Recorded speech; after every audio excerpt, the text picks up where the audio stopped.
Hola, ¿qué tal? Mi nombre es León Rodrigo Pérez Favela, soy de la carrera de Ingeniería Industrial en Universidad Virtual CNSI y esta es la materia de diseño de planta. En esta ocasión nos piden hacer una presentación sobre algunos temas para el cierre del curso y el primero es que expliquemos cuál es el método de planeación sistemática de la distribución así como sus fases. El método de planeación sistemática de la distribución tiene que ver con identificar, evaluar y visualizar todos los elementos relacionados para que al final se obtengan datos relevantes que indiquen departamentos que deben ser ubicados dentro de la planta. Esto es siguiendo un sistema lógico y una lógica dentro de las funciones de la propia empresa, o bueno, de la industria o de la planta, lo que sea. La fase 1 tiene que ver con la localización. Se elige la ubicación de la planta a distribuir para una redistribución. Es decir, que se debe decidir cómo se mantendrá la planta de acuerdo a su funcionamiento y cómo se moverá de uno u otro sitio. La planeación general total. En esta fase se establece el flujo que seguirá al área a organizar, el tamaño del área total y las relaciones con otros departamentos de modo general. Aquí se obtiene como resultado un bosquejo de la futura distribución de la planta. En la fase 3 está la planeación detallada. Durante esta fase implica definir dónde se ubicará cada equipo, maquinaria y puestos de trabajo, es decir, todos los elementos que participan dentro del proceso. En la fase 4, que es la instalación, esa fase se pone en marcha con el plan previo y con los movimientos necesarios de equipos, maquinaria y puestos de trabajo. Se debe supervisar que la instalación se haga de acuerdo al plan establecido. Es muy importante que en esta etapa realicemos un ensayo de cuál será el funcionamiento de la planta ya en el día a día para saber cómo pueden interrelacionarse las áreas que estamos diseñando y que estamos acomodando. ¿Cuál es la diferencia entre el diagrama de flujo y el de recorrido? Bueno, por empezar tenemos algunos tópicos que tomamos en cuenta, como es el aspecto, la definición, el enfoque principal, el objetivo y los elementos utilizados y la aplicación típica. En el tema de aspecto, mientras que en el diagrama de flujo representa etapas o pasos de un proceso, el diagrama de recorrido muestra el camino físico y el desplazamiento. Como lo dice la palabra, es un recorrido ya en el funcionamiento, cuál es el desplazamiento que tendrían las personas o los usuarios de esas áreas.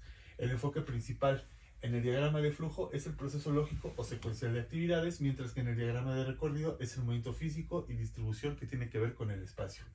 En el objetivo, se debe analizar y comprender, en el enfoque principal, debe estar enfocado a un proceso lógico. Esta parte es muy importante porque a veces no entendemos la operación y si no entendemos cómo va a funcionar la operación, no vamos a entender cuál es la lógica o cuál es el movimiento natural de las personas para poder llevar a cabo sus actividades. El objetivo es la secuencia de operaciones en el diagrama de flujo y en el diagrama de recorrido son los tiempos y distancias.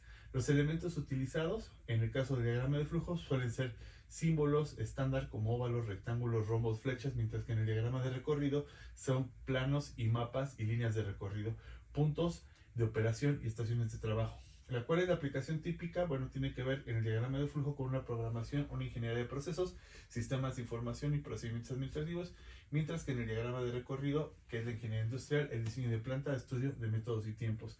¿El resultado esperado? Bueno, pues en el diagrama de flujo hay un proceso más claro, lógico y eficiente, y en el diagrama de recorrido es mucho más corto, más ergonómico, más productivo, es más físico, digamos, en el diagrama de recorrido. En resumen, el diagrama de flujo muestra qué se hace y cuál es el orden, mientras que en el diagrama de recorrido se muestra dónde se hace y cómo se mueve ya en funcionamiento. Esto es muy importante, como pudimos ver en alguna parte del curso, realizar ensayos sobre el movimiento y el desplazamiento de las personas ya en funciones. Menciona dos situaciones en las cuales puede aplicar el diagrama de recorrido y dos situaciones en que se aplica el diagrama de recorrido son en el diseño y distribución de la planta industrial para analizar el recorrido de materiales, reducir distancias, tiempos muertos, sobre todo accidentes, es decir, que sea una ruta lógica para evitar que las personas puedan ser expuestas a algún accidente que tenga que ver con el recorrido mismo y físico de las personas. En un estudio de flujo de trabajo en una oficina o almacén con el fin de optimizar el movimiento del personal y mejorar la eficiencia del proceso. ¿Cuáles son los 5 tipos que existen? Y escribe un ejemplo de cada una. De las mermas. Tenemos mermas administrativas. Estas tienen que ver con las fallas que podemos llegar a tener en la parte administrativa, es decir, facturas no cobradas o notas de crédito mal realizadas, todo lo que tiene que ver con la parte administrativa. En la parte operativa hay mermas por errores de ejecución de las actividades y la negligencia del personal. En las naturales, bueno, pues por mercancía caducada, que no tenga tanto que ver por descuido de las personas, sino porque es un proceso natural de las mercancías, que quizás no fueron revisadas, pero bueno, afectan de manera natural. La extracción son llamadas mermas por robo físico o de dinero, o de materiales, de equipo de trabajo, de herramientas, de lo que sea. La producción son las causadas por el precio generado por la manufactura del producto. Esta es más o menos siempre suele ser el 2%, del 2 al 1.5% del proceso de producción. Y por último, bueno, nos preguntan cómo influye la gravedad en el manejo del material. Esto es muy importante porque se puede ver y tiene que calcular de acuerdo para la elaboración de rampas para el poder desplazar materiales de un lado a otro. Por ejemplo, en transportadores se deben realizar, bueno, la gravedad influye para que los materiales puedan desplazarse y determine el esfuerzo necesario para levantar o mover objetos. Gracias a ella se puede desplazar de abajo hacia arriba o hacia abajo diferentes movimientos que se hacen dentro de la planta para poder desplazar materiales, herramientas o productos terminados. Tiene que ver y se utilizan transportadores, planos inclinados como con tolvas, sistemas de poleas, elementos rodantes como transportadores, patines que son transportados con la manipulación humana, ¿no? Para evitar el menor esfuerzo posible. Y las mesas con desnivel para retirar las partes terminadas en una estación de trabajo, así como las rampas o los ductos para desechar material de resistencia. Esto es muy importante porque muchas veces las plantas a las que llegamos, a mí que me ha tocado trabajar en algunos lugares, tenemos que identificar cuáles son las rampas que hay para poder descargar materiales, cómo queda la inclinación del piso para poder meter y sacar materiales, herramientas, producto terminado y poder realizar las cargas y las descargas de manera más fácil y de manera más ergonómica.